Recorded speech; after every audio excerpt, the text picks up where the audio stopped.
बिस्मिल्लाहिर्रहमानिर्रहीम। Emerging technology में हमारे पास टॉपिक है सेल्फ ड्राइविंग कार्स। तो self driving cars rely on sensors, actuators, complex algorithms, machine learning system, and powerful processors to execute software. Sophisticated software is used that accepts input from the sensors and send instruction to the car's actuators.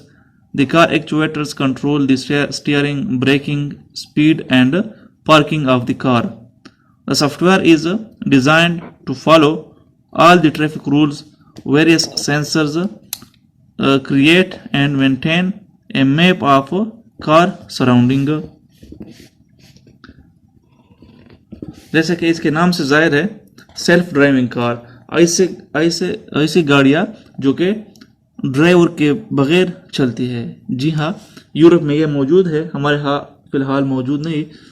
ये ऐसी गाड़ियाँ है जिसके लिए driver की ज़रूरत नहीं होती और ये सेंसर्स के ज़रिए और कैमरों के ज़रिए कंट्रोल होते हैं और खुद ब खुद ये ड्राइवर के बगैर ही हरकत कर सकते हैं और अपने आप को किसी जगह पर पार्क कर सकते हैं। तो ये ट्रेडिशनली जो हमारे पास गाड़ियां है जो कि ड्राइवर के ज़रिए चलती है, इससे इसका सफ़र ज़्यादा महफूज है, क्योंकि ड्राइवर जो है होता है वो इंसान होता है, उससे गलती हो सकती है, वो कभी ट्रैफिक रूल्स की खिलाफ वर्जी भी कर सकता है। जबकि ये चूँकि आर्टिफिशियल इंटेलिजेंस की बुनियाद पर काम करता है, एक मशीन है जो कि और मशीन जो है वो कभी गलती नहीं करता।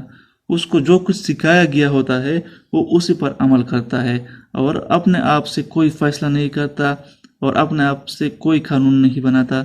जैसे उसमें कोडिंग की गई होती है, जो ट्रैफिक रूल्स उसको उसमें फीड किए गए होते हैं वो उसी पर अमल करता है। तो इस तरह ये ज़्यादा महफूज है। इसके बाद इमर्जिंग टेक्नोलॉजी में हमारे पास आखिरी टॉपिक है 3D प्रिंटिंग। तो 3D printing use a computer software to create a 3D object. The files of the objects created on the computer can be stored on SD card. The SD card reader inside the 3D printer is used to read the file and start printing. A computer is no longer necessary. A 3D printer use materials such as plastic and biomaterials to create objects of different shape, size and color. हमने तो printer देखे हैं लेकिन जो हमारे पास है, लेकिन ये यहाँ पर 3D प्रिंटिंग का जिक्र किया गया है। तो 3D प्रिंटर के ज़रिए हम किसी भी ऑब्जेक्ट को 3D शक्ल में प्रिंट कर सकते हैं और किसी भी चीज़ से, मतलब यहाँ पर रॉ मटेरियल दिया गया है, हम ग्लास, मेटल्स, पॉलीमर्स या कुछ भी ले सकते हैं और उससे हम 3D शक्ल में किसी भी चीज़ को प्रिंट कर सकते हैं।